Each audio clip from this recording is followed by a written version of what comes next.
Welcome. I'm Mark Beal, a past life regression therapist and trainer. If you're interested in having sessions or certification training, go to pastlifeawakeninginstitute.com for details. Welcome, Barb. Thanks so much for coming on the podcast. Oh, thank you for having me. I'm really excited to be here. So this is Barb Angelo. I'll give you a bit of an introduction. She's a board certified hypnotist and past life regression specialist and a certified instructor in those modalities in New Jersey. She experienced a spiritual awakening that set her on a path as an intuitive healer also.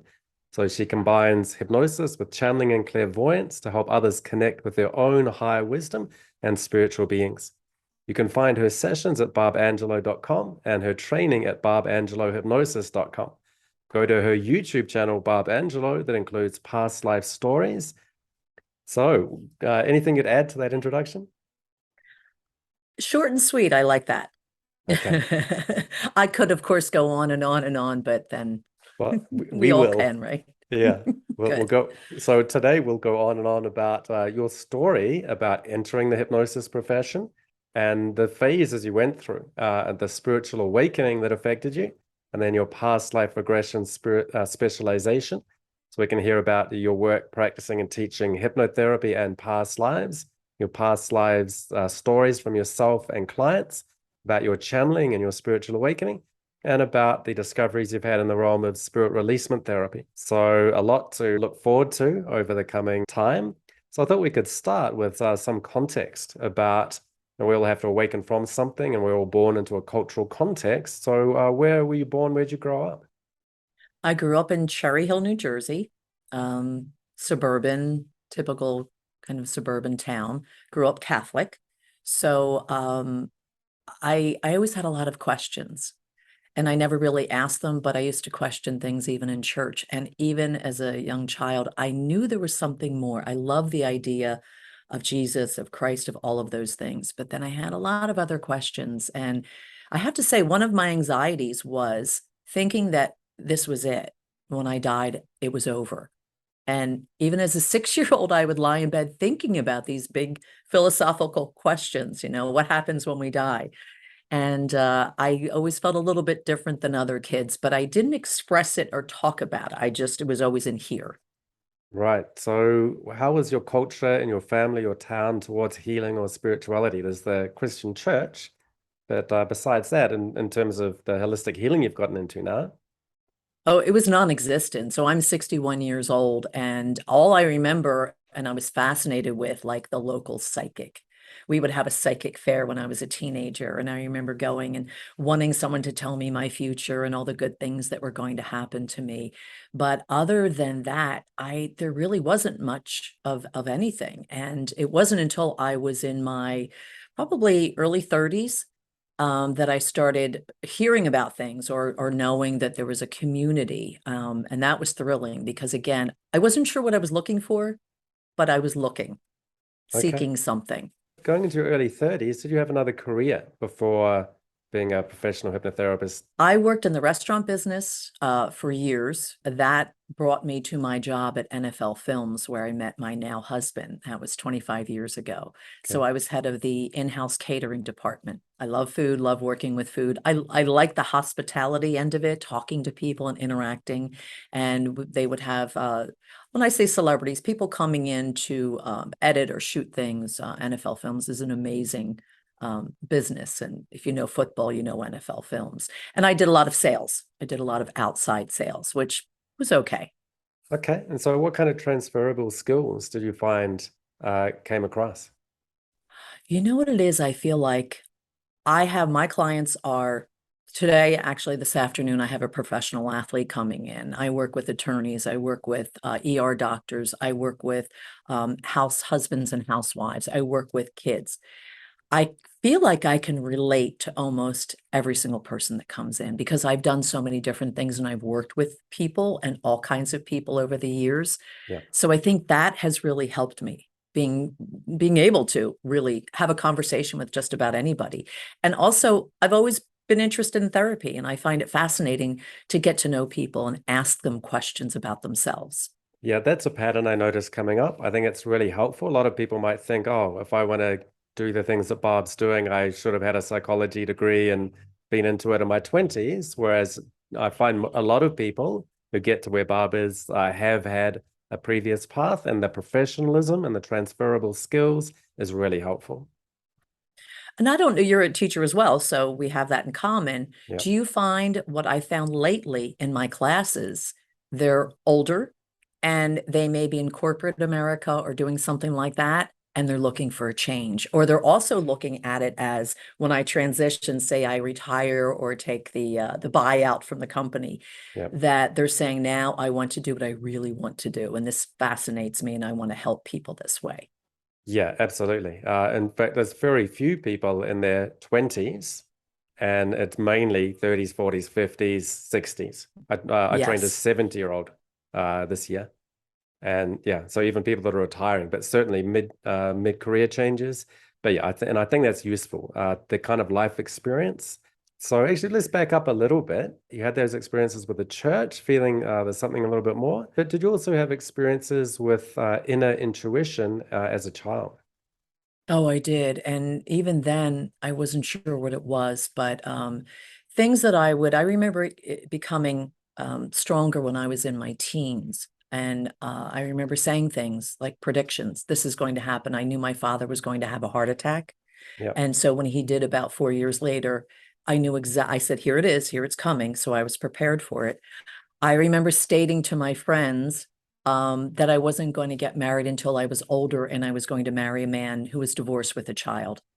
And when I was 35 years old, that's what happened. I did not get married until I was 35. I think I always felt like I'm waiting for him, not consciously, but subconsciously.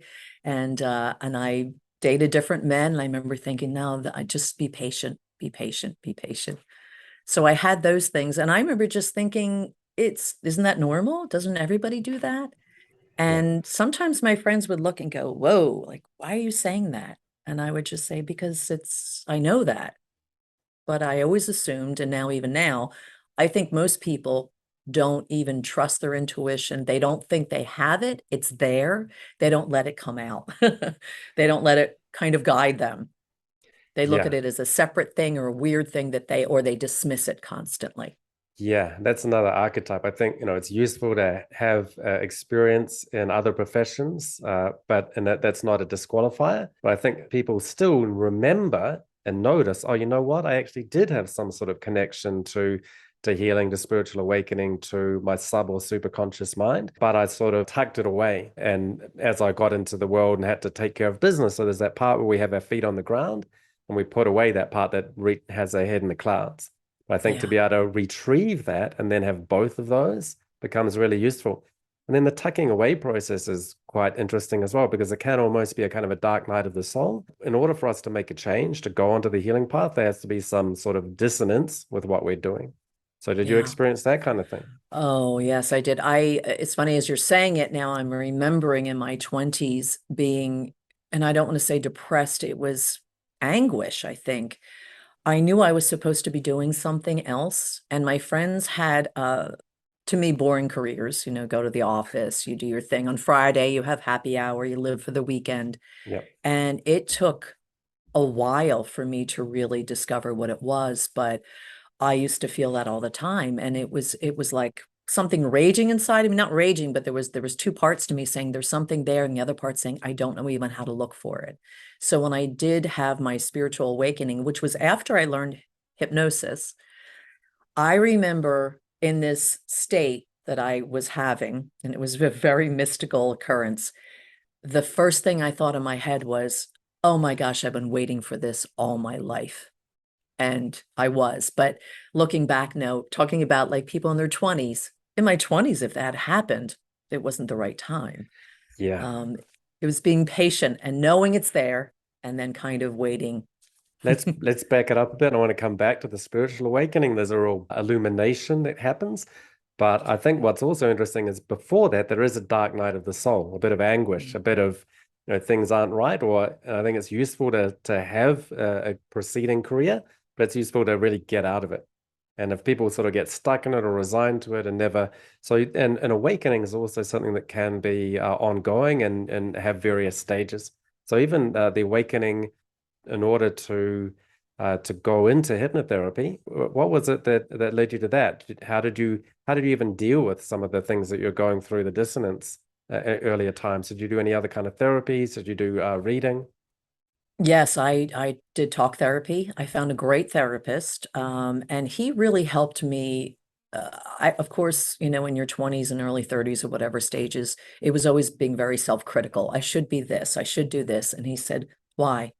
Just be yourself. You're doing fine. That was a big thing for me because I compared myself to other people.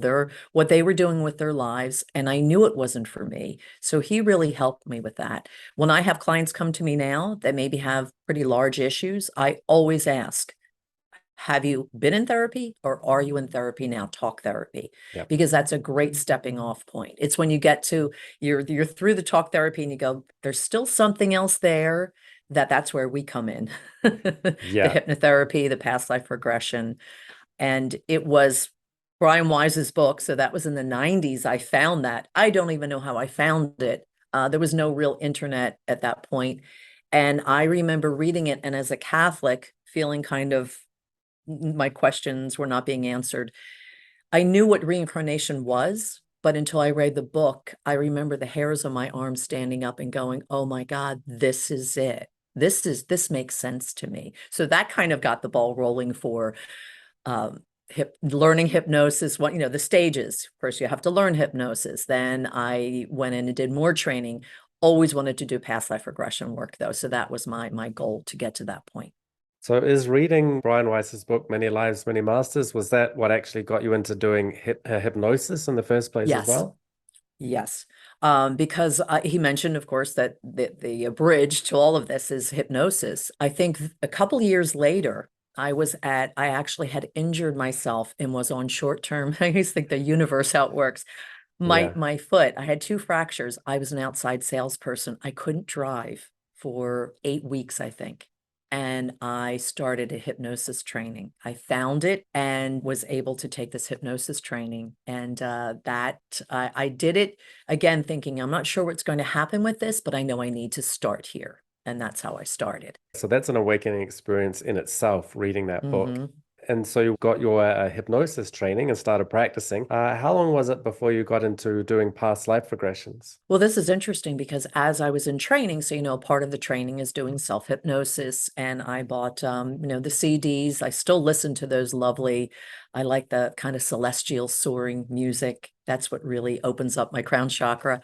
And I remember it was during the day, and I sat down, closed my eyes, and thought, okay, I'm going to go into a meditative hypnotic state. And I had past life regressions. So I had um, spontaneous, they're called spontaneous regressions. Yep. And previously, I had tried with another hypnotist, I had tried through tapes and CDs to experience it. It never happened.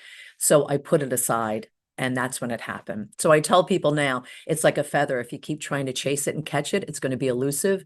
When you relax and just allow it, or when you least expect it, is when it comes. When you try too hard, it may not be there for you. Yeah, we've got so many similarities. I started my hypnotherapy training. We both started hypnotherapy training 0607. We both started teaching Mhm. 012 013. And I also had my first past life experience while I was training hypnosis in class. I I remember, didn't know that. yeah, I remember being like an Indian nobleman-ish, comfortable enough to not have to work if you didn't feel like it. So I was like, oh, I'll do some spirit. And a spiritual teacher came by. I was like, oh, I'll do it later. I got plenty of time. And then I remembered 15 years later, I never got round to it, and I was regretful. Wow. So I was like, I, I could kick back and take things a bit easier. I've got a fortunate birth, but I've got to do the work. isn't that interesting? And it's so interesting when you relay that to people who've never had an experience and you say, I just knew all of those things. I didn't see it. Nobody told me. I knew that. You're feeling the feelings of that person. Mine, when it opened Yeah, up, I was a dark-skinned little girl. There was a boy with me. I knew it was my brother in this life. And the word Pakistan came across my viewing screen. right, And my logical mind said, yeah, but it wasn't Pakistan back then. So I right. knew it, but I knew that was my subconscious saying, this is the part of the world that you're in. And it was very brief. There was not a lot of visual, but the next moment, my brother was lying on the ground. We were outside. It was an open air, like a market, and a stone, like a little, I don't know what you would call it, like a thing you would walk through, Yeah. had collapsed. It was an accident, and he was crushed by it. And I just remember seeing his body, and what I thought was, my mother is never going to forgive me. And before that, when I saw this little boy who I knew was my brother, the saying, I watch over you, you watch over me, I kept hearing in my head. And I knew that's what we would say to each other, that we were supposed to look out for each other. And that was the end of it. And then I went into another one, and then another one. And then I pulled myself out of it and said, what the heck? But I knew, again, the logical mind was saying, oh my gosh, I'm having a past life regression. This is what it is. I knew exactly what it was. Right. Yeah. In my case, I was also Pakistan is North India, or Hindustan back in the day. And when I had my regression, I was actually in North India at the California Hypnosis Institute of India. So I was in New Delhi, but Oh, wow. I'd also only been in India. Actually, I'd spent a year or two there before, but I was like, why is a New Zealander in love with and feels at home with India? And so I went back to an Indian past life. I was like, of course. You know? Of course. And here's the funny thing, Mark, I have no desire to go to India. I Yeah, don't. I don't, it's not a negative feeling or a positive. It's just, I guess maybe, oh, I've done that. sure. I've been there, done that. I have a lot of Indian clients, a lot of Hindu clients. Yeah. And again, I feel like when you understand who you've been, you can relate to a lot more people too. Yeah. Yeah. Interesting. That is one of those indicators that, if who was I in a past life, you can look at what you're attracted to, what you're doing in this life. And a Exactly. lot of clues are there. So So, fast. Yeah. And so, well, actually, another reason why I was in India, because for me, I was brought up Australia, New Zealand, also in London, Europe, but not in America. And so the thing for you is if you're in New Jersey having these experiences, you're close to great teachers and like Brian Weiss, Dick Stupton. And so you don't need to go to India if you've got teachers right there. So tell us a little bit about how that training progressed. So I belong to several hypnosis organizations. I was trained with the NGH, the National Guild of Hypnotists, and I would go to their conference every year for more training. That's where I started my past life regression training with David Quigley. So I had taken somatic healing, advanced past life regression, past life regression. I was already doing past life regressions when the opportunity came up to study with Brian Weiss at Omega in New York, in Rhinebeck. And I have to say, it was such a wonderful experience just to watch him and meet him. You wouldn't know it because he seems very, he's a very calm, gentle person, funny as anything. He sat up there and people were literally doubled over laughing. He was sharing stories and talking about things. I know he's well into his 80s now, and during COVID, that was probably his last training booked and they had to cancel it. I don't know if he is going to train anymore, but he did say to the class, I think this is so important that my goal is to train as many past life therapists as I can because it's that important for people.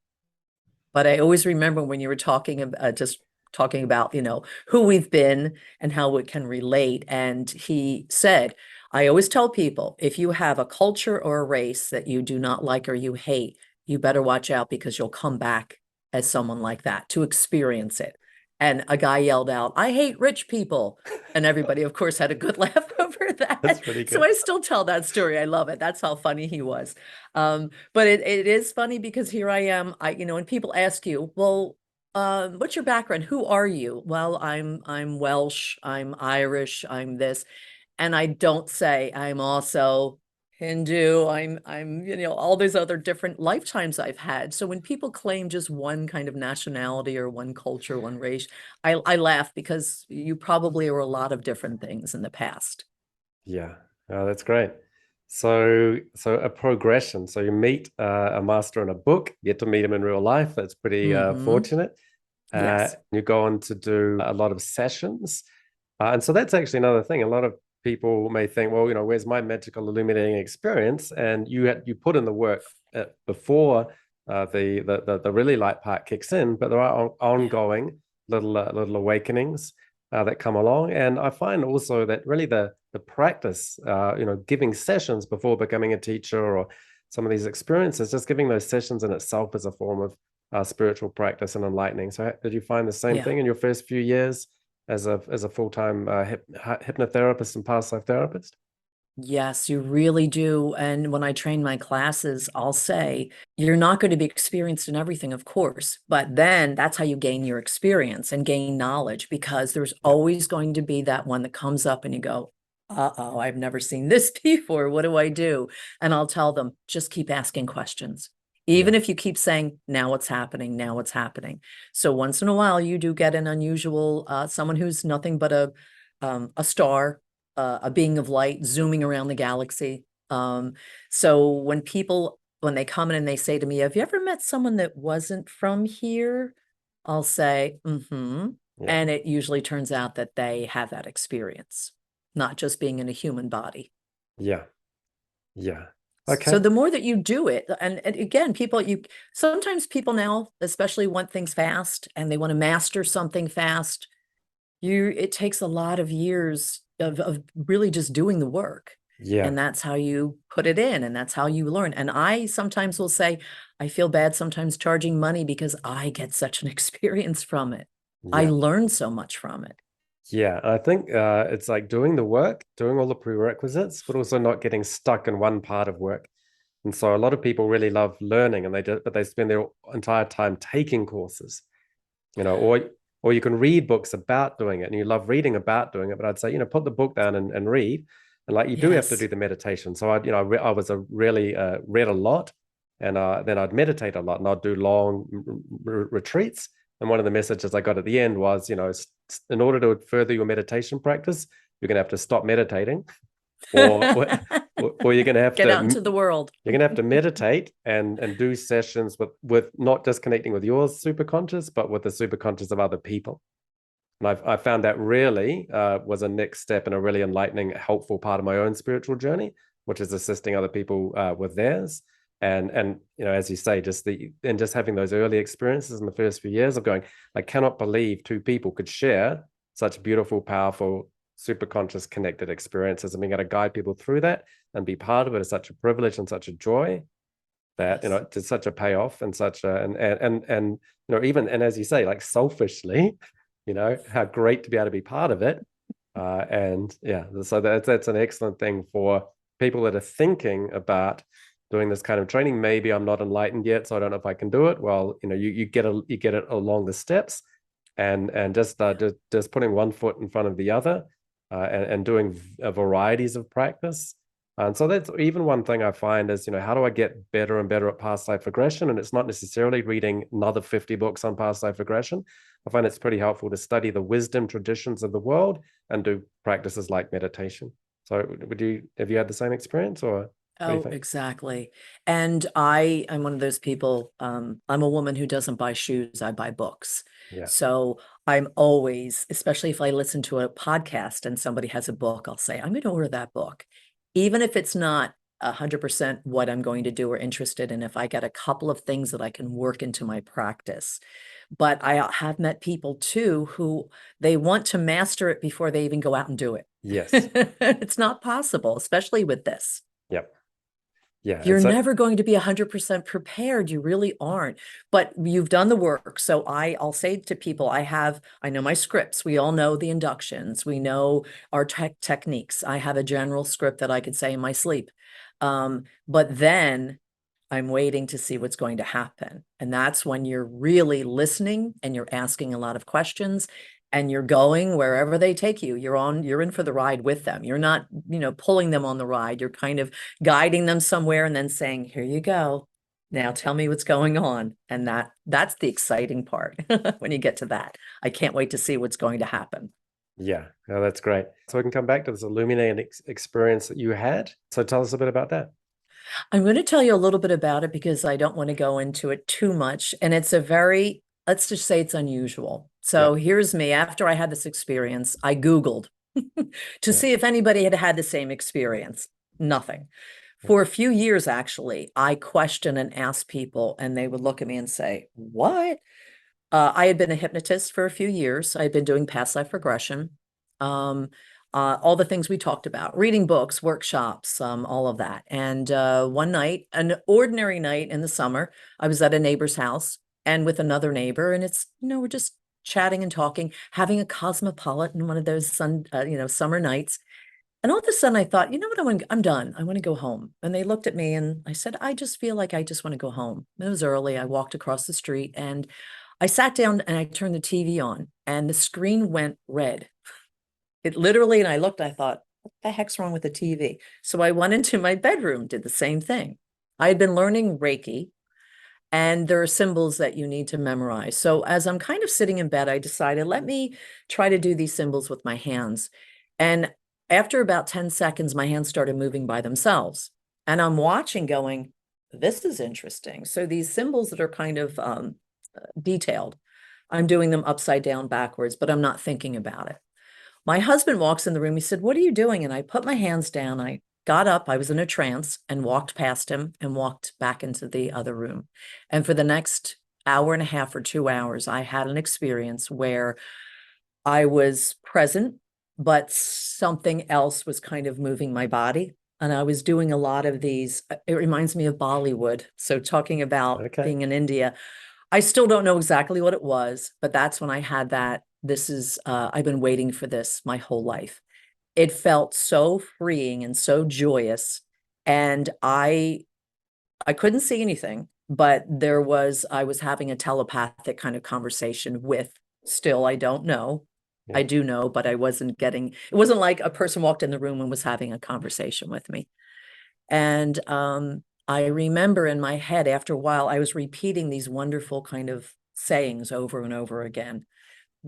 As I was saying them, I remember consciously thinking, they're going to disappear like wisps of smoke. I'm not going to remember this. And I was trying to hold on to it. So when I channel, that's what happens sometimes. And the only one I remember was all that is light, all that is love, all that is good, come to me now. That's the one that stood out. And I remembered that and memorized that. And at one point I was talking to someone and I was saying in my mind, I'm not worthy. And the reply I didn't hear, but I nodded my head and I knew that I was accepting something. I still get very emotional when I talk about it. I knew I was saying, okay, that I was accepting something. And like I said, this went on and then it was over. And I came to bed and I shook my husband awake and I started telling him what happened. And he just kind of did this and fell back asleep. And the next morning he woke me up and said, what happened to you last night? And I went, oh, it wasn't a dream. So for the next 3 days, I did not leave the house. I was, when I describe being like in a ball of bliss, like my feet weren't even touching the ground. And that lasted for about 6 months.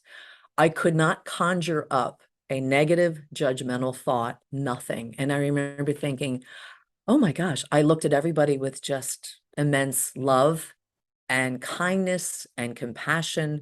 And now I know that I had a very highly evolved spirit that merged with me. And that was the time for that to happen. So from that moment on, things really changed. That's fantastic. Did you research mudras? Speaking about Bollywood and Indian stuff, mudras No. are hand gestures that are actually part of yoga, and they were said to have been channeled.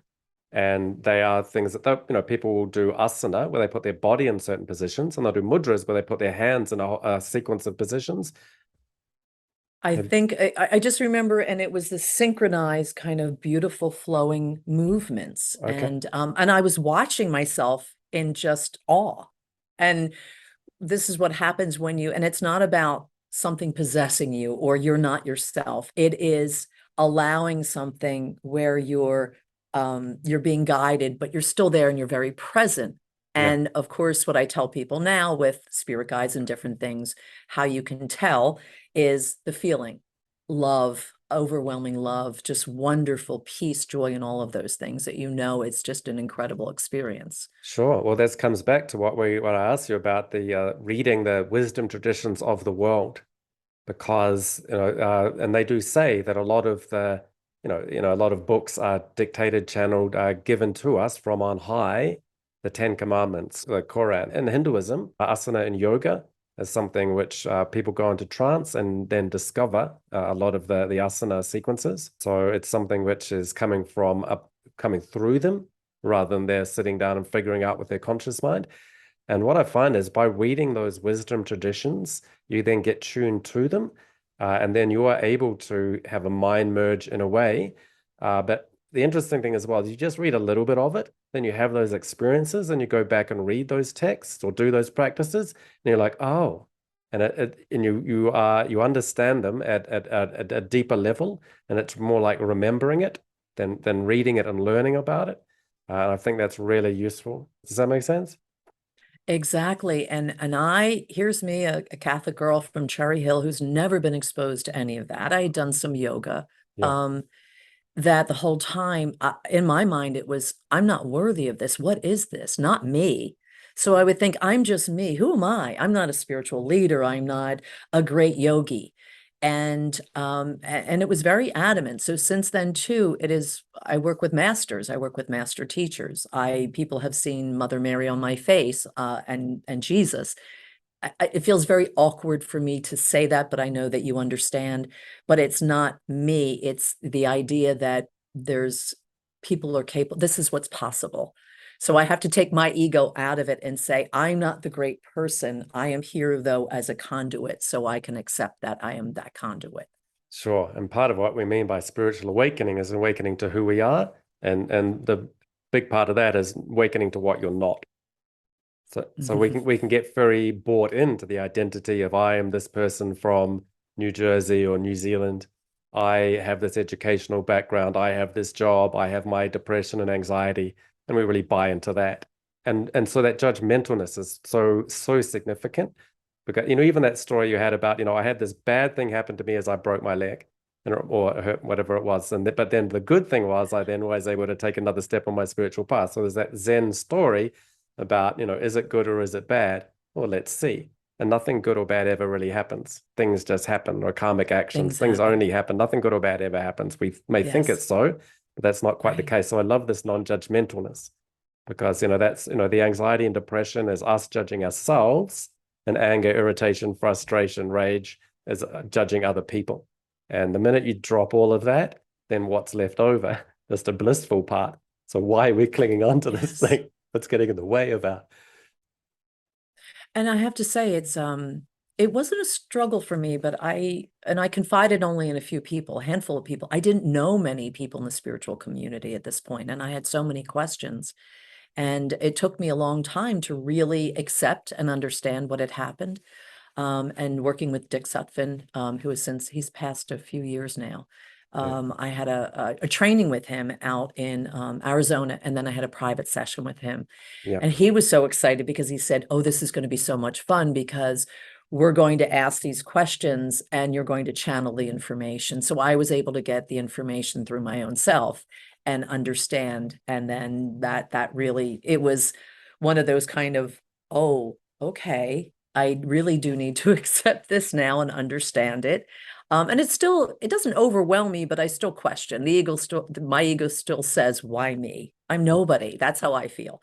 But I also understand too, that knowing who I am, I'm not out there shouting from the rooftops. I am this, I can do this. I work with master teachers. We all know there's people, especially with social media, that they need that. They want that kind of recognition. And I'm kind of happy being quiet where I am. People find me. Exactly. I think the universe has ways of allowing people who need you to find you without a big social media presence. Exactly. What I find is that a lot of people who have experiences like that as well. And I think it's really helpful that when someone, it took me a while to figure it out and integrate it, weeks, months, years. But what I find is people listening to Barb's story may think, oh, I had something like that last week and I still don't know what's going on. I don't know if I'm crazy or not, or what was that? Or I can't possibly share it because no one else will have experienced this. And if I had $1 for every time someone said, you're not going to believe this is so weird, you've never heard of it, I would have a ton of money. So the good thing is it's not as uncommon as you think. And there are people like me and Barb who are going to know what you're talking about and are going to be able to help you through it. I love when I get emails that the first line is, I know this sounds crazy, but Yeah. those are the ones I go, oh, this is going to be good. Let me listen and let me, it's never crazy. Well, when I met Dick Sutphin and I knew I was supposed to work with him in some way. So after this awakening, a lot of things started happening. And I get messages and songs in my head, which I love, especially Yeah. songs that I grew up with. And I was meditating and I heard the song from Tommy, The Who, saying, "Go to the mirror, boy." And I thought, okay. So I walked down to my mirror in my hallway, and I had been trying to see my aura and learn auras. I still can't really see auras, but I do see other things. So I stood there staring at myself. And after a few minutes, my face started to change Yeah. and my heart was pounding. And I just said, no, I need to stand here firm and do this. And I started that practice every day of looking at myself in the mirror, and I started to see then a full face change, seeing face after face, then nothing but just violet, just pure purple light. So that then opened something else up, and I started seeing it on other people. So when we go, even going into a light trance, so even in the beginning of a hypnosis session, you know how you're already starting. Yeah. And some people I can see very clearly, different faces. Some they just illuminate and they shift a little bit. But I really believe I'm seeing almost just spirit, not an aura, physical aura. I'm seeing the illumination of that person. Yeah. So Dick Sutphin, he actually, when I asked him about it, he said, "I've never heard of that before." And I thought, oh, really? Okay. Because I was hoping you could help me with Yeah. this. What is But this? I would actually do that mirror meditation as well. And and I was in India, and I would end up rather than violet, I'd go blue, which is I was also doing Krishna and Shiva meditation. So a similar thing, merging That's color. great. This is Yeah. so wonderful. I'm meeting a kindred spirit. So tell us then about how that awakening, how you integrated that, and how you were then able to use that in the intuitive kind of healing that you do now, and how you manage it. And so how do you use channeling going forward? It felt, in the beginning, it felt like a separate thing, because I remember saying, I'm going to go sit in my chair and channel now. And I would do it for myself. I didn't do it in front of any other people. And I felt like I needed to get comfortable. I looked at some books, read a little bit about it. Unfortunately, anything I ever read, it was always kind of sounded greetings, earthlings, kind of channeling, Right. which I don't relate to. Mine, just these wonderful words of wisdom would come through, and I always felt wonderful afterwards. So then I started opening up to family members, and I knew that I could sit with them and talk to them and give them counsel. So I treated it kind of as a separate thing, but how it's over the years, people don't even know that I'm doing it. So when they're sitting and talking to me, I may mention something and they'll say, "Oh, how did you know that?" Or during hypnosis, I'll say a certain thing or guide them in a way, and they'll say, "It's so weird. I saw it in my mind and then you said it." So that's how I'm able to integrate. I no longer think of it as a separate thing that I do. And I don't even do channeled readings. I did them for a brief period of time. I still feel that people want to know their future. They want to know these kind of, not mundane, Yeah. but to me, I feel like you're getting this wise counsel. If you could talk to whoever in history, somebody wise, what would you ask them? So when people ask typical questions, I would feel like that's not what they're communicating with you. It's more your life purpose, why you're here, knowing that you're surrounded by support, those kinds of things. Okay. So it kind of took a little while, but I feel like it's very natural now. It's Yeah. not a separate. Well, that's a really important distinction. It's really interesting to hear. So you did channeled readings for a little bit, and the whole greetings earthlings thing, and that's where people really, it's almost mediumship, where people they step out of themselves and allow something completely different to come through them. So you're saying that's not what you do, and have you ever done that, or only briefly? Okay, so the Greetings Earthling is the only thing I found on channeling, like online Right. back then. It would always be kind of this removed, almost like an ET kind of Greetings Earthling talking about the earth. And I would think, that's not what I do. That doesn't feel like what I do. Right. Mine would feel very personal, but I would say it's almost like meeting Jesus and Santa Claus at the same time. These unbelievable, loving, firm, wise souls that are talking to you, or energy that's talking to you. So it didn't feel. Sorry, was there a specific one? I mean, so famously, there's things like Seth Speaks. And so that's where Jane Roberts is a person, but she would then channel a completely different entity. And it would be like, Jane's not here, Seth's talking now. So that's one version of channeling. So it sounds like, and so when you're getting information, is it from something specific, like a one being, like a Seth who would come through and do it, or is it from a general source of wisdom that can be a number of things that whatever's needed at the time? That it's whatever's needed at the time. And I know even that we do separate. We want to have a picture of somebody. We want to know an identity. So in the beginning, I didn't know who Raphael was. I thought it was an artist. He was an artist. So Okay, when I would write things, it would be Raphael. And then I met someone that talked about angels and archangels, and I thought, right. I think that's what I'm doing. Spirit guides, other people's guides, my own guides. I work with. I have 9 very tall beings of light, and they've come through as the eternal beings of light. So Okay. that's my kind of posse that I work with. However, I channel a lot. I feel like I have a bouncer that allows energy to come in if it's necessary and it's for the person's higher growth. Uh, But I don't feel, I'm not a medium where anybody can come in and I get information. I tend to get nothing. So I don't even call myself a medium. If it is a past loved one and there's something that needs to be said for them, again, for their spiritual growth, that can come through once in a while, but it usually is from their guides, or I feel like the 2 guides get together and have a conversation, and yeah. that's what we're doing. What does this person need right now? And I feel comfortable with that. I do feel comfortable with that. So it's not one entity that I say this is the entity that speaks wisdom. Right. Yeah, I think that's a useful distinction. And I think that's the kind of thing you're more likely to hear from someone like us, a hypnotherapist, a past life regression therapist. So I'm exactly the same. So I wouldn't, even though I don't use the word channeling, but I do feel we definitely tap into our sub and super conscious wisdom. We say in hypnosis, if you want someone to go on hypnosis, go there first.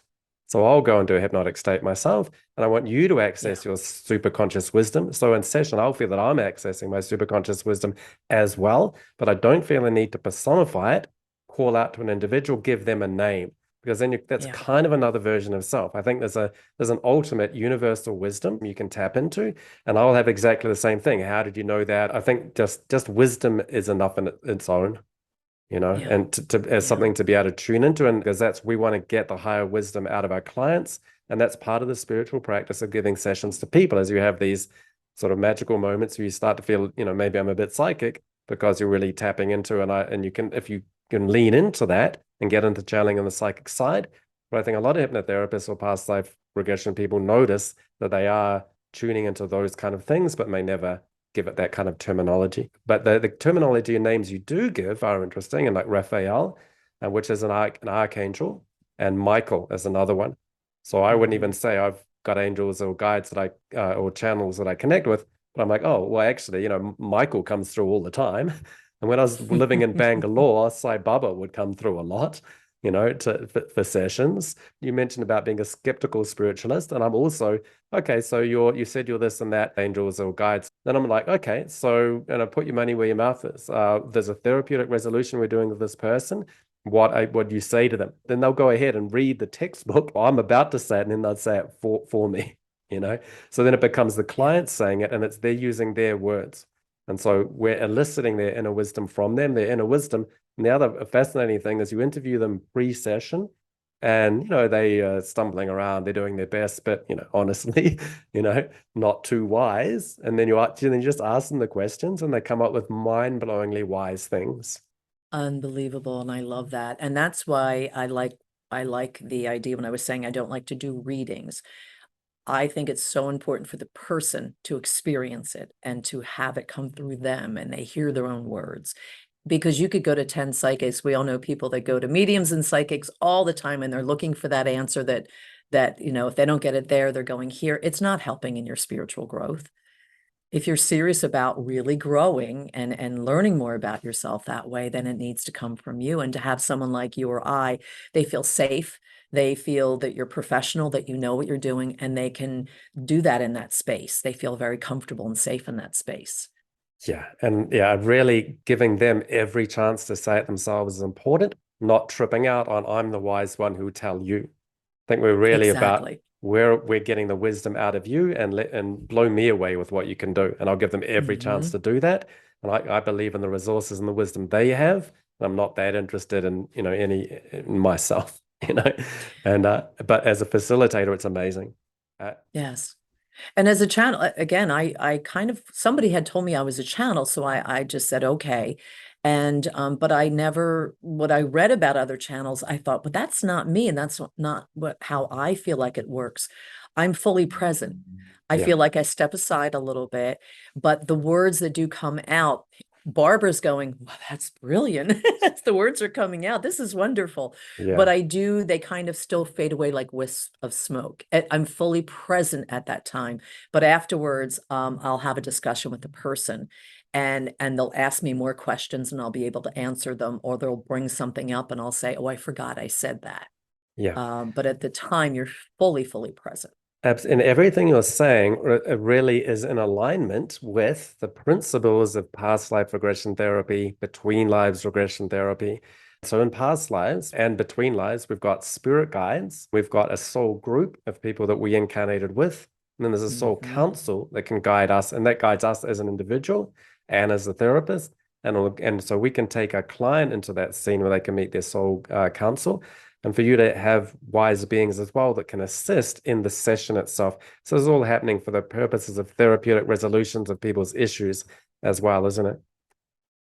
Oh, yes. I don't do as much life between lives. The last one I did do was a person who did past life regression with me and said, I've heard about this. She had the book, but wisely said, I'm not going to read the book.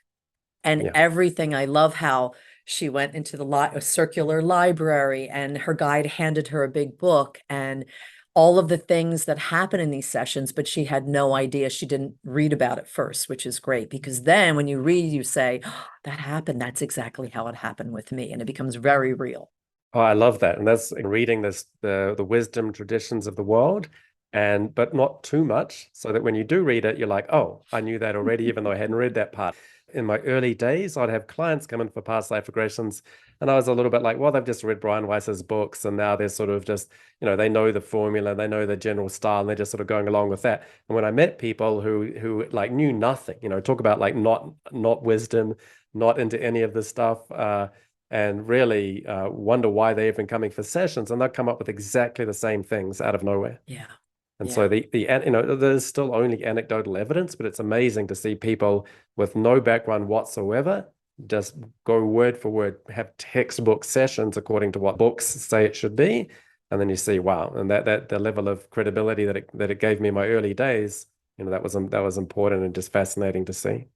I like the fact that I didn't know a lot. I had read books on different things, but when all this started happening to me, I didn't know what it was. So I had Yeah, to kind of go backwards and figure it out. And even now, in meditations, when I would get a word and I get kind of like it comes across like this, the word, and I'm spelling it out the first time. And I remember saying, that's not a word, and it was samadhi. yeah, And I right. was in this state of being where there's no time, no place, no thing. And I saw that and I said, well, I'm going to Google it. And when I Googled it, I was shocked because I had never heard it before in my life. So a little while ago, I wanted to know a guy that I was working with now that I'm still working with. And I got it a word and I said, that's not a word. And of Yeah, course, I Googled it. And not only is it a word, but it was a person, a poet that lived in the late 1700s, early 1800s, India. yeah. And What? so Ghalib, Ghalib. And I Googled it and found this information and went, of course he's my guide, because everything I read about him, he had a sense of humor. He liked to drink wine. He was just all these things. And I thought, okay, wow, that is not only is it a word, but now I have to believe it. So it's kind of, I find that more refreshing and more validating, I guess, because you don't feel like, well, maybe I had these preconceived ideas and I'm trying to will it into happening or wish it into happening. Exactly. My example to that would be Kundalini awakening, which is I had experiences myself, and my girlfriend at the time had really out of the box experiences that. So I was researching what on earth is this, and I was just reading through the books. Like, oh, okay, that explains a lot. I know it inside out, and I get it. There can be that thing of wanting it or aspiring towards it. I think it's a part of that thing where allowing things to happen and Mhm. it's used. And I think a lot of those books are really useful for after the fact, Exactly. And for we all know integration. people Yeah, Yeah, so I think a part of people on the spiritual awakening path, one thing I think it's quite useful to have patience and persistence and do the work. So, Yes. again, while we're telling these stories, it's a little bit like, oh, I want to have an experience like that. But notice, maybe if you're in your 20s, these things happen, they take time a little bit. And Hmm. and there's that metaphor of, really sweep the temple steps before going in and expecting the spiritual Yes. fireworks. And the Right. other part is you can have spiritual fireworks early on, but then be grasping and chasing them ever afterwards, as opposed to Exactly. integrating it and just keep again doing a bit more of just the day-to-day work. What do you think Yeah. about that for people into spiritual awakening? Oh, I think because even looking back as I'm discussing my spiritual awakening, I think, oh wow, I haven't had that since. Like I don't have that every day, and I kind of miss it. But it was a door that opened, and I went through it, and that was the opening of the door. And I have so many different experiences that I look back now, and we don't have enough time to talk about them, where I think, wow. But it's how, again, when you just live with it now and you integrate it. And I've had people when I've told them my story that will say, well, why can't I have that? And what's wrong with me that I'm not having that? Everybody is different, and you're on a different path. Yeah. My path, I literally think that you talked about your other life where you put it off, you kept putting it off. Yeah. In this life, I believe I did the same thing, and it literally was a kick in the pants. Like it was, come on, we're gonna hit you with something you can't deny and you can't ignore. And I think that's my journey. Well, I had exactly the same thing, and it was undeniable. That did change my life past, but the trap was I also, got the fireworks, the amazing story. This will be a great YouTube video kind of a thing. But then, and I had the bliss afterwards, and then it fades away. I And so, know. like a junkie, I'm like, well, I've got to hang around this meditation center. I can't leave Nepal. That's the Yes. source of the good stuff, Hmm. And so then I'd meditate and it'd be like, what, you're chasing the dragon. You're just trying to get another bliss experience, another magical fireworks, super interesting thing. No, go out there and just and do work. Put up a website, get some training, follow the rules, do your yama niyama, your disciplines. Don't it's fascinating to take all sorts of hallucinogenics and stuff. Just put in the work. Don't chase anything that's going to give you more highs, because it's Yeah. still ups and There's no downs. shortcut to And it. There really isn't. yeah, and you're judging that spiritual experience is good, and the humdrum that getting business done, earthly grounded stuff is bad or not as good as that. Yeah, Where there's nothing's higher or lower. Even the high spiritual experiences are not higher than just taking the steps forward to get the work done. And so that it's, you have the experience, but then chop wood, carry water afterwards, keep on going. I think that's one. So exactly. that'll be one message for me, for people having spiritual awakenings and then noticing maybe, yeah, I'm kind of getting stuck in that a little bit, but what do I do afterwards? It's either this is crazy, I don't know what to do. Barb and I understand, but once I have integrated it, do I keep chasing it? And that may be okay to do that. Maybe it would have been good if I'd sat in the monastery for another 20 years, could have been a good path, but it wasn't for me. But what I find is once you have those kind of experiences, going into this kind of holistic healing is a really good way of integrating it, and taking it forward the next steps. And just trying to hit the button and have the same thing that you had in the past again may not be the way. So what do you think? What would you say to people who have spiritual awakening experiences, and then how they continue on with their life, and that for the next 5, 10 years, 15 years that we've done since those kind of things? Yeah, I think it's there's a great quote, Edgar Casey.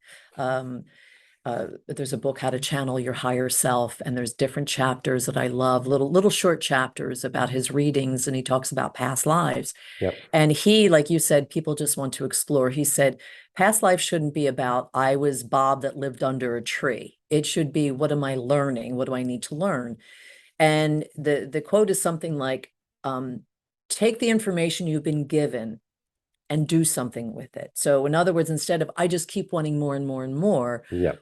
well, you had that experience. Okay, what are you going to do with it now? And however that is, it could be just in your everyday life. I know that when I go to the grocery store, I have kindness and I smile and to with everyone. Like, I like to start a little conversation with an older woman or something. So I know that that's how that's kind of working through me, is those little things when I ask, how can I be of service? And they will put you there, meaning, the wise people or the universe will put you in a position, and it could be something very small. but that's using whatever that experience was in everyday life. But I know I look back and I have that nostalgia almost for like, oh, remember that magical night? But you can't keep, it's like going back to when you were the quarterback in high school. You can't keep trying to be the quarterback in high school. Yeah. When you're 60 years old, what are you doing now with your life? And there's wonderful things every day.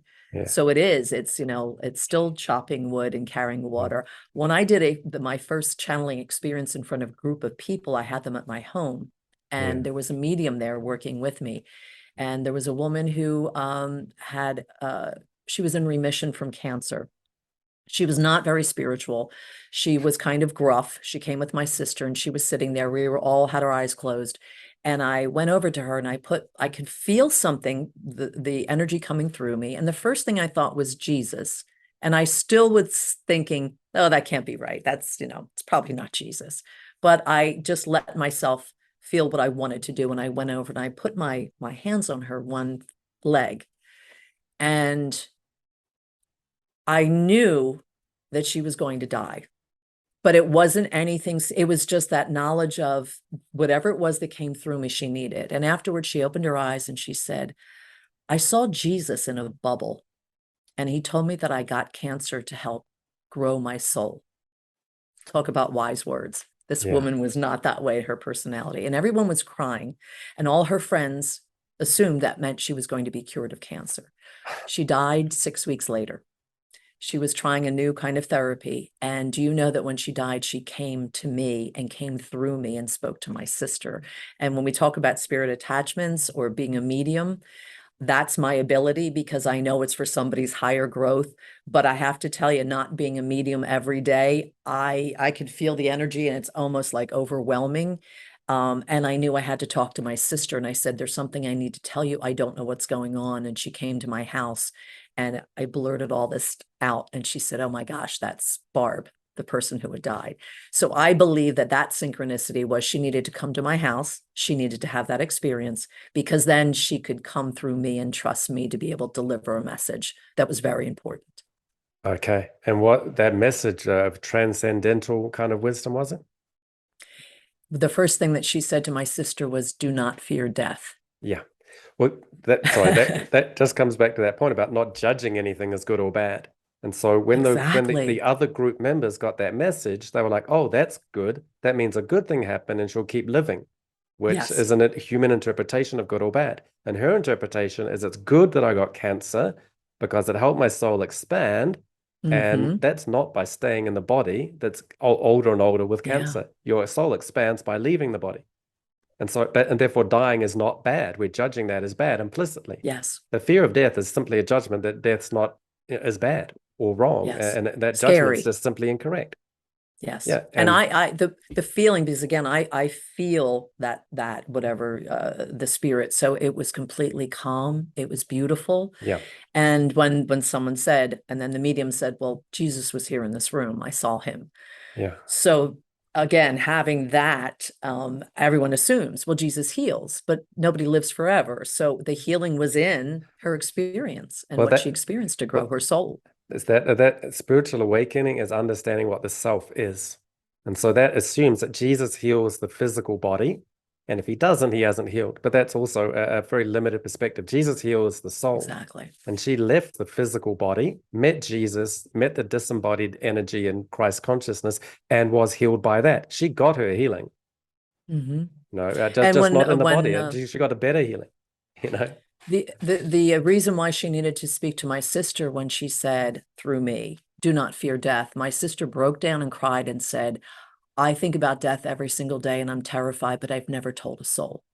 So that message, that was all for the sister. Yes. And her personality came through. So that was a validation for my sister. And it was so funny because she was talking. She said, it's so beautiful. You can't even imagine how beautiful it is.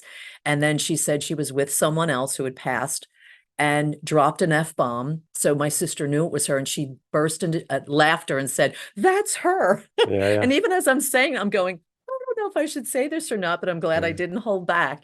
And then she left and I was back to being Barbara again. But before that, the energy was so strong around me that I could barely walk. That's how strong it And was. was that a one and done? That was it? It was just a quick, specific message Yep, for a healing therapeutic purpose, and that's it. You're not channeling her anymore.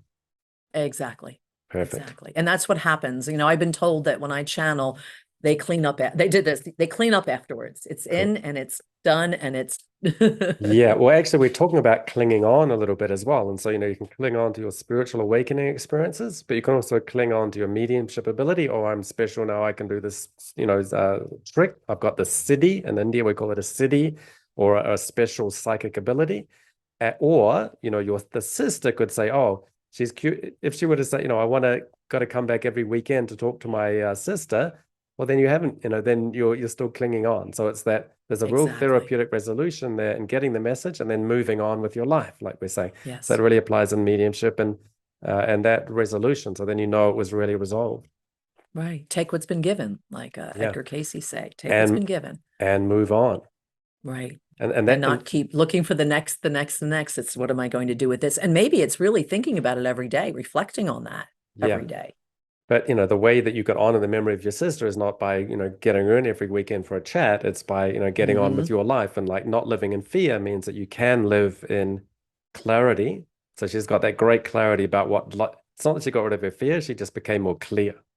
Yeah, exactly. And the fear is a byproduct of that. And then she can go on and do the things that she needs to do freer from that. You'd mentioned as well the spirit releasement kind of aspect to that. And a past life therapist may find out that, oh, I'm a little bit psychic in sessions, and oh, I'm now talking to councils or angels, Archangel Michael. And then we may find out, well, what other spirits are here? But there's an earthbound entity that comes, but then very quickly goes. And I think that's not a spirit attachment. An earthbound spirit, in fact, they're not earthbound if they come in a week or two after dying. Have you had experiences where you found spirits that are earthbound, that they then attach to somebody for weeks, months, years after their passing, and then you have to move them on? Have you experienced that kind of thing in your practice? I've experienced both. I've experienced it with my own self. And I've also experienced it with people coming to me. It's interesting. They'll come for either past life regression or hypnotherapy. And I do believe it's their higher self bringing them to me because they don't even know there's an attachment. And it comes up kind of an organic way. And to me, I've never had a real tough one. But and maybe because I feel comfortable with that, my own attachment, and let me tell you, having a spirit attachment does not feel good at all. I did, my sister-in-law, after her mother passed, asked me for a reading. And I said, okay. And her mother came through, and then I got this other name, and it was her grandmother. Apparently, her grandmother had been earthbound for many years, refused to go.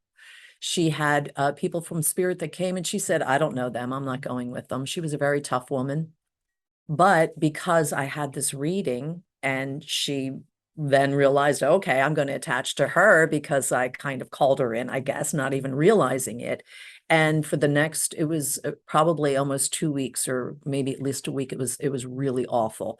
It feels like anxiety. It feels like you're not always in your body. You feel kind of, like out there.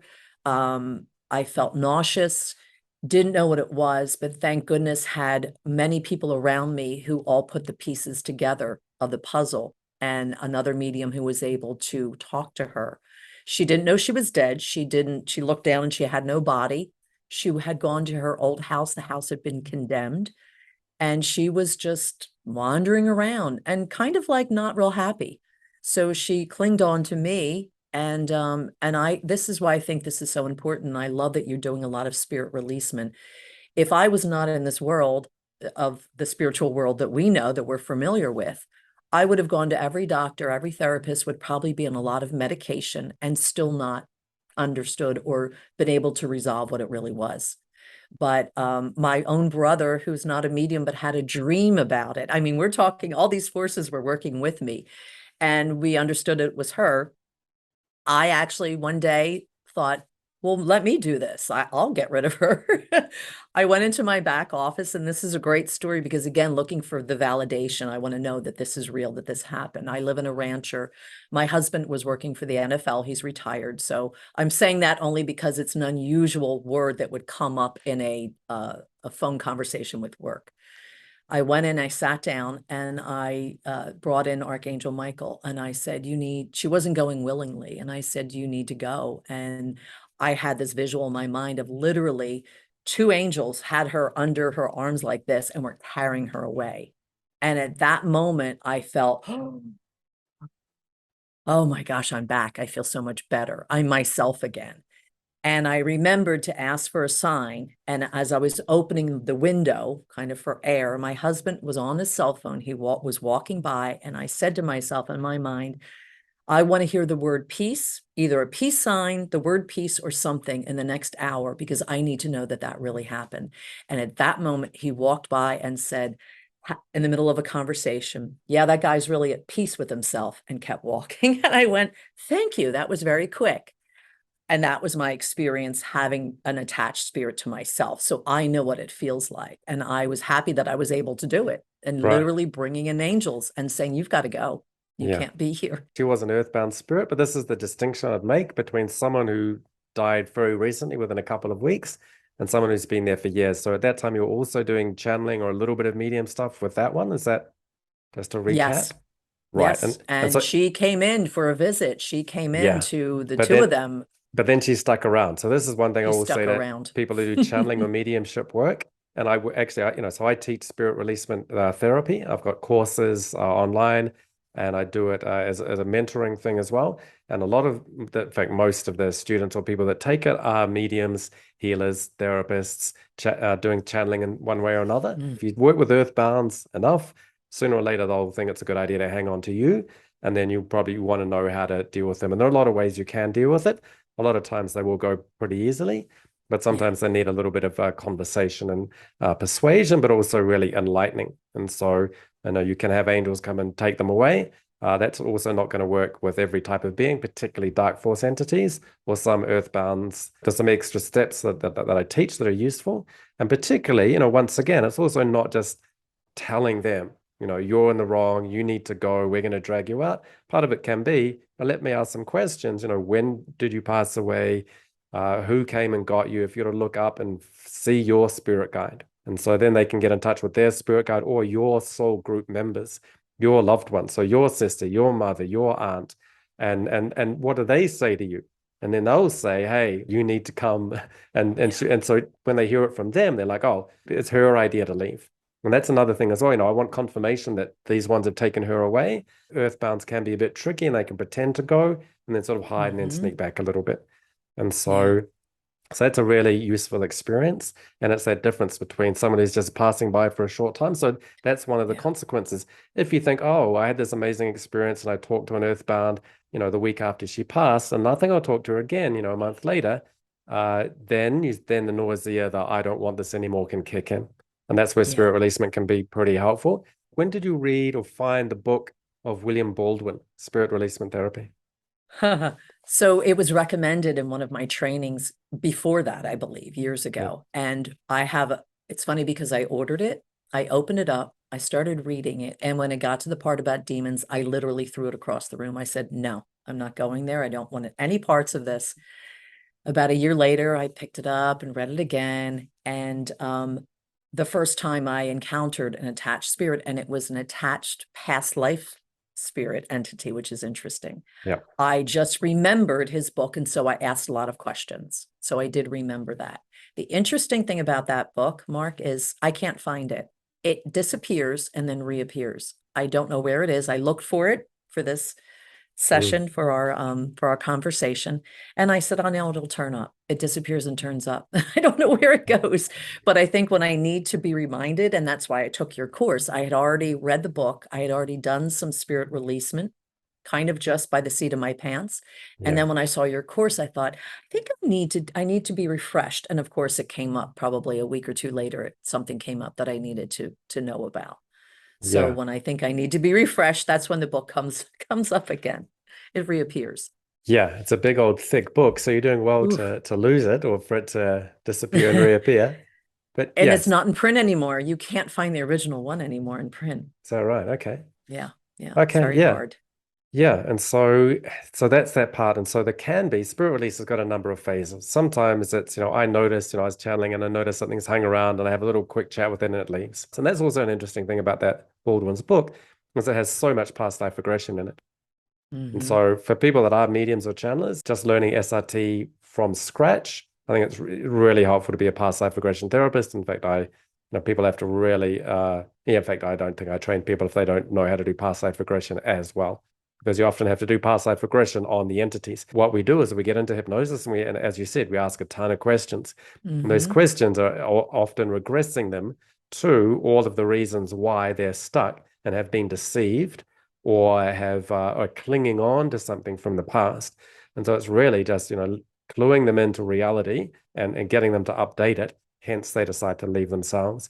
And so, was there anything that as you're going through those kind of discussions that, and through my course as well, such a thick book by Baldwin, and so I wanted to have something there that was very practical, has a lot of scripts in it, and is sort of a step-by-step way of how to take people through a 3-session program of spirit releasement sessions. And so, yeah, is that something, have you done, you said also I haven't had particularly complicated ones. So spirit releasing can be 5 minutes, it can be 50 minutes, or it can be 3 sessions. And I tend to teach that complex spirit releasement therapy. So have you had that kind of range? Have you had more complex ones, or you spent a whole session doing it? I have not had that. I haven't had the real complex ones. I've had actually in one of my past life trainings, this is interesting, and I always believe in that synchronicity. A young woman, wonderful young woman, at the very last minute came with a big envelope of cash and said, I need to take this training. It started that Monday. She was a medium, did Reiki, did a lot of energy work. I had put some books out thinking when people have a break, and one of them was Edith Fiore's The Quiet Undead. Yeah. It's a classic, very Yeah. classic. I think every therapist should read that book or have that book available because she comes from a therapist point of view with a psychiatrist. Yep. And she picked it up and she said, can I take this with me? And I said, sure. She stayed up all night reading it. She came back the next morning before anyone else, any of the other students were there, and said, I think I have an attachment. And I said, okay. And she said, it's my sister. So literally, I think I did it before the other students even came in or as they were coming in. I'm trying to remember, but it was 15 minutes. It was obviously a loved one, so it wasn't someone that was that didn't want to leave or that was clinging on. Yeah. But I just took her back to remembering her sister was dying in the hospital and she begged her to stay. Don't Yeah. leave me. You've got to be strong. Don't leave me. And Yeah. her sister was on a feeding tube, couldn't eat. And this woman, this medium said, I've gained like 40 pounds in the past couple of months because her sister couldn't eat and was now eating. Yeah. It was very interesting, but it was very loving. And I really believe that she came to the training so she could have that experience. Yeah, yeah, that's great. And so even like people can have attachments that don't have nausea. There are so many indicators. I hesitate to give people a list of indicators because people can Yeah. then self-diagnose, Hmm. inappropriately. So if you're not sure if you've got an attachment or not, then I'd say maybe you don't, but let's wait until you've got real evidence that you do. Nausea, like if you don't have that, it doesn't mean you don't have it. You can have an attachment and have a whole bunch of symptoms that other people have or not. And so in that case, people can have attachments, not know it, and not really be suffering for it. But there also may be good intentions behind it, and it may not Like be that. giving you personally, the alive person, nausea, but you are holding up the other one. So even this is what people Hmm. do when they misjudge death as being a bad thing, and then they want to cling on to that person. They do want to have that person there, and you may not be feeling any negative effects for yourself. Weight gain though is one, which is not great. But what you are doing is holding back that person from their own next level of spiritual development, of passing into the light, meeting, learning their Hmm. lessons, meeting spiritual healers like Jesus, letting that soul expansion, all of that go. And so a lot of people have positive intentions, but it's still effectively clinging on. And we remember, nothing really good or bad happens. Just a sequence of things needs to happen. And if you get stuck in the thing that gave you a good feeling, then eventually it'll turn into a bad feeling. So don't get stuck or hung up on things. Let things continue on their way would be Yeah. part of the message. And also, What? when I teach my past life regression, I do not teach spirit releasement at the same time, but I want them to be aware. Signs that if someone is going into a past life, and this is how I just had to, like I said, kind of fly by the seat of my pants because I Yeah. wasn't sure, but I remembered the book and they're describing a past life and they're at this like kind of ball that's down south and people were wearing long dresses. And she said, but nobody's paying any attention to me. And I Yeah. said, well, what do you look down at yourself? She said, my feet aren't touching the floor. And I got goosebumps and I thought, okay. It turns out it was a little girl who was attached to this woman who was having the past life regression Right. that then could show us how she died. She was hit by a carriage, a horse and carriage ran her over. And she went back home to wait for the family and nobody could talk to her or hear her. So she kind of wandered around until my client, and this is many years later, was driving by in a station wagon. She was a little girl and this client was a bright light, just a wonderful. And she said, oh, there's another little girl. I'm going to go be with her. She had been with her almost her whole life. Beautiful. And this woman suffered migraines. So that's another thing. We were talking about the signs. Yeah. I would like to ask you what you found the most, not popular, but the signs that seem to come through the most. The ones I've encountered are headaches, anxiety, and feeling a little bit of dissociation sometimes, or lethargy. They're very lethargic. They feel like they can't do things. They're kind of depressed. Yeah. I think there are two levels. There's a subtle form of spirit attachment and a gross form of spirit attachment. So for me, the signs that I see are people say, I've definitely got an attachment. I talk with it frequently. I Oh. was doing a lot of practices, and they will know a ton of things about the occult or about channeling or about mediumship or about Kundalini or spiritual practices. And they will have be often pretty advanced and have done a lot of spiritually orientated things, but just gone that little step over the line where this is really cool, interesting, fascinating to how do I make it stop? It's that whole thing. It's so interesting. Like Kundalini, I really want to make it start, and then it sort of blows your head off, and you're like, "Whoa, what do I do now?" And so, Yeah, so I'm yeah. seeing those really the complex, full blown ones. So for me, like if that's why I said if you're not sure if you got SRT or not, what are the indicators? Well, the people that I deal with, they know. You know, They know, they it's hear a like voice. well, I had a, it's really clear. And so I just want to come back to that part where if you're not quite sure, then maybe don't self-diagnose yourself, or you're going to just sort of be patient, or if you feel I'm not sure if I do or not, let me get in touch with someone like Barb, or let me do a hypnotherapy session. I might mention, that as well, and if that comes up. And so I think it's really important here is that even if like Barb threw the book away when she got to the demon part and she didn't want a part of it. But I think it's great that she read the book and that she's able to do, a 5-minute thing, a quick thing here or there. But the key thing for me is for therapists to read that book. It's kind of like an insurance, which is it may not happen. Maybe I don't want to deal with it, but if it mm-hmm, does, I'm not going to get confused and freaked out when it happens. yes. I will. The first thing is knowing that it's possible, knowing that it's not. Then that whole thing about thinking that you're completely unique in the universe and this has never happened to anybody else, and you can't possibly share it, and no one else can possibly help you because that's not how it is. This is more common than you'd think, and Yes. if it does happen, I think being aware of what it is and not freaking out. And for me, the worst case scenario is a therapist gets freaked out by this and runs out of the room or becomes unresourceful and can't help their client. And now their client is not being served. So I think just staying calm when things get funky. If you only get one thing from a book, I've read so many books think I just want one thing. And if you get that one thing, it's so valuable. If that one thing is you stay calm, or you deal with it in a minute, which puts it back in its box, and then that may be all they needed at that time, or that you're able to refer it to somebody who doesn't mind, getting into the weeds with it. Uh, Yeah. is useful. So there are 3 phases. 1, not freaking out. 2, being able to do the simple releasement. Or Mm-hmm. 3, doing enough of that you start to get comfortable with it. After a year or two, you start getting into the complex releasement, or do refer it away. And also, like, again, if you have to ask, what are the indicators? You haven't got intake forms. You should read intake forms and go, holy S, you know? Yes. And so Yes. that's how you know as well. The intake Yeah. forms that I get are, 5,000 words of hair-raising stuff. And then, you're not wondering, there's no wondering involved.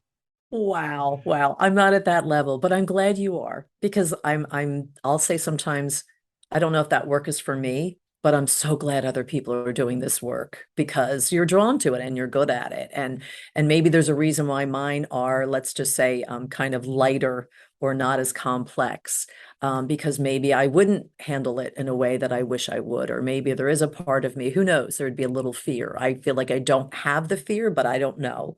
I actually picked up a lovely old British man when I went to London for the first time. And when I came home, I heard a little voice in my head, and he had a lovely accent. He was attracted to my red hair. I had stayed in an old hotel that was a hospital during the war, and the people that worked there said it was filled with a lot of entities and spirits, and I had heard one at night. And I just asked him very politely to leave, and he said, "Oh, sorry," and he was gone. Right, And I right. said, "Okay." So I just thought, but he said, "Oh, I love your lovely red hair," and he liked my demeanor, and I guess he just kind of figured, let me stay with her for a little while. But I didn't do the right. I did it so quickly because I was taken off guard. I was going into the hot tub Yeah. and having a man with you as you're going into a body of water. But it was very simple. And I said, "Oh, you need to leave." And he said, "Oh, sorry." Yes, Yeah. he was very respectful. Well, I mean, that can even be little step by step. You become more familiar with it, more comfortable and confident with it. And, maybe if needed, the next steps could happen. What I find about the work that we do, so you say, I want to learn past life regression, I start learning hypnosis. And so we're putting them in a hypnotic state. And so it's not I am wise, it's I'm wise enough to know there is wisdom and you are wise. You could perhaps tell them what they need to know, but eliciting it and getting it from them in their words through their own narrative stories that become like parables. So that part, Hmm. biblical, old-fashioned stuff. I find past life regression is just really like so many biblical parables, one after the other. And part of my wisdom is to come in and say, do you know how wise that was? Do you see the metaphors and symbolism in that story and what Hmm. it's the spiritual lessons that it's conveying? And then they may not see that's where we need to be wise enough to be able to point that out, but they have to go, aha, you're right. I can see it. Yes, And because and that's we the know we dance can. between us, yeah. And I like to say too that when it's necessary for the analytical mind to make sense of it, because that's how, and I'll say, I don't know how all of a sudden you don't have migraines anymore or you don't Yeah. have this phobia anymore, because the logical mind then makes sense of it and says, oh, that happened a long time ago in another life. I don't need to worry about that in this life. It's in the past. I no longer need to worry about that. And so it goes through that lot. You have to go through that process too of being able to logically say, okay, no wonder why I feel this way. Okay. Yeah, that's beautiful. Yeah, and so that's right. And so in the session itself, we probably would have done something like breaking the bonds of time, where we make that explicit. And you're right. And so the conscious mind, it's always going to struggle to understand exactly what happened and why it works. So that's what I'd say to people at the end of sessions as well. It's like we don't have to understand completely, every aspect of karma or exactly how this works, but that it works, Yeah. and everything that you've experienced is what I see in other people, and you can look forward to integrating this in a helpful way. And the great thing then is that it's all about enabling them to be more present in the moment. And so that's what you're saying. Past life regression. Why do I have to go back and I've got enough problems in this life? Why do I have to bring up ones from the other life? But the only reason to go into the past is so that we don't cling on to it. And that's exactly what we're doing. We cling on to our spiritual awakening. We cling on to the loved one that we don't want to let go. But let them, and then we cling on to our past life traumas or whatever events. But Right. let it all go, just be completely present here and now. And so this judgment that, it's better to be, or that's bad, or it's going to repeat, all of that stuff, just really letting all of that go. And ultimately that's and part of a spiritual awakening as well. Is just really being present in this moment, which is less dramatic than all of our cool stories that we can tell. But that's what it comes down to. What do you think? Oh, I love Brian Weiss still says, I don't know how it works, but Yeah, it does. right. It does. Yeah, so great to talk to you, Barb. Thank you so much for coming on the podcast. We are out of time. I think we could talk for a lot longer, but for people that want to know about past life stories, go to Barb's YouTube channel. She's got a lot of past life case study type stories, very interesting. And I think it'd be great if we could come back. And since we're both past life regression therapy trainers, so I would love to invite you back onto the podcast to talk about teaching hypnotherapy and past life regression. So would you be able to do that? Oh, I would love to, because there's not a lot of us. There really isn't. It's a niche, and you have to love it and have the passion for it. And you're putting people out in the world that are doing really important work too. So that'd be great to talk about next time. But for now, thanks so much for coming on the podcast. I really appreciate it. Thank you for having me. And I really look forward to coming back and having these conversations. I'm excited. Thank you. Thanks for listening or watching. To find out more about my guest, see the links in the description for details. If you're interested in having personal sessions or certification training in hypnosis or hypnotherapy, or regression to this life, past lives, between lives, or spirit releasement therapy, then visit my website, the pastlifeawakeninginstitute.com, for details. Thanks so much for watching or listening, and see you next time.